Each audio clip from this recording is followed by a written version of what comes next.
Eh, con la presente voy a hacer la siguiente presentación, la cual es la tercera entrega sobre magnetismo. En este caso, yo decidí hacerlo sobre resonancia magnética. Mm, Entonces, mi presentación va de este tema. Yo soy Sebastián Arciniegas y les voy a presentar como primero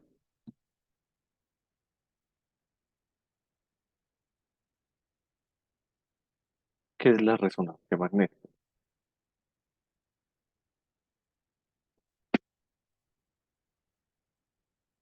La resonancia magnética es una tecnología de imágenes no invasiva que produce imágenes atómicas tridimensionales detalladas sin el uso de la radiación dañina. Se usa frecuentemente para detección de enfermedades, el diagnóstico y el monitoreo de tratamiento.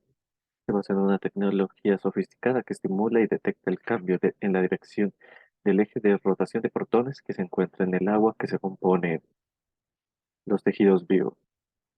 Así es como una cámara se recubre de magnetos, el cual se introduce en un eje al paciente para que éste reciba la radiación que te genera por señales y se pueda, al devolver la señal, recopilar esos datos y quede una imagen. ¿Cómo funciona la IR o resonancia magnética? Eh, Esta emplea imanes poderosos que producen un potente campo magnético que obliga a los protones en el cuerpo a alinearse con ese campo cuando se pulsa una corriente de radiofrecuencia. A través de un paciente, los protones son estimulados y giran fuera del equilibrio, luchando contra la fuerza del campo magnético. ¿Esto a qué hace referencia? A que en la cámara, que es un cilindro, la persona es bombardeada con estos protones, los cuales al entrar en contacto con él vuelven a ser atraídos y rebotan hacia el- las bobinas que reciben el eco que estos generan.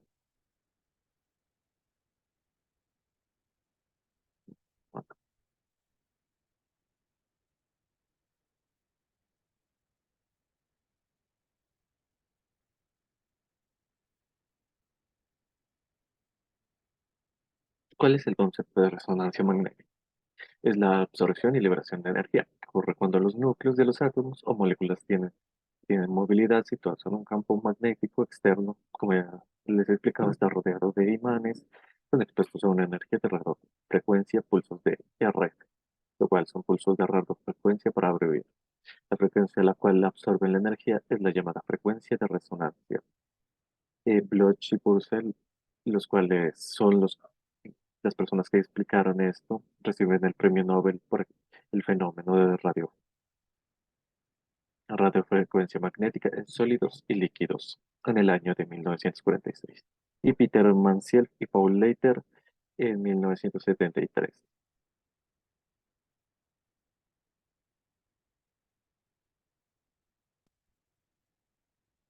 ¿Y qué es la frecuencia de presión? Ecuación del amor. Esta es la ecuación que explica cómo es el proceso, la cual W0 es la frecuencia de procesión, la cual está en Hertz, y veo la cual es la intensidad del campo magnético externo. O sea, el campo magnético externo sería el cilindro, el cual es la cámara de resonancia, y el afectado sería el paciente. Y ya el gel es constante de giro magnético, la cual al chocar con el paciente gira para hacer el eco que necesita para generar la señal, la resonancia magnética. Como aquí podemos ver en la imagen, tenemos al paciente el cual está haciendo diferentes procesos, los cuales recibe el pulso de radiofrecuencia y de él manda la señal de resonancia magnética, haciendo el giro de norte a sur entre los protones cada vez que se hace la señal. En los principios físicos de esto sería cuando los protones y el pulso de radiofrecuencia tienen la misma frecuencia, es posible el intercambio de energía. Esto no ocurre cuando hay la misma velocidad de frecuencia, El pulso de radiofrecuencia provoca además que los protones procesen, lo que hace que entre en fase, estableciéndose una nueva magnetización en el plano XY. El pulso de radiofrecuencia disminuye progresivamente la magnetización longitudinal y crea de modo progresivo la magnetización transversal en el plano XY que se mueve junto a los protones. ¿Qué quiere decir con esto? Que al enviar los pulsos de radiofrecuencia, estos llegan al paciente, en este caso, ahí hacen el giro y regresan al magnetismo. Entre más distancia, pues obviamente disminuye la longitud de la frecuencia. La información espacial de la magnetización transversal. Esto es para explicar la recogida de las señales. El vector de magnetización transversal se mueve acercándose y alejándose de una corriente eléctrica o campo magnético, que puede recogerse en forma de una señal, y siempre con la frecuencia podemos asignar la señal a una determinada localización.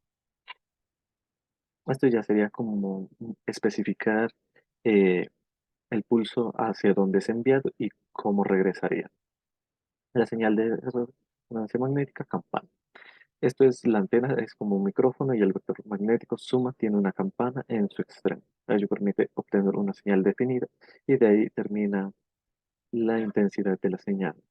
Aquí ya sería el punto como se envía la señal y la recogida tiene que ser entre el pulso tiene que ser mayor, la recogida tiene que ser menor para el mayor detalle de la señal. Y con esto terminaría lo que es la presentación del tercer video. Muchas gracias.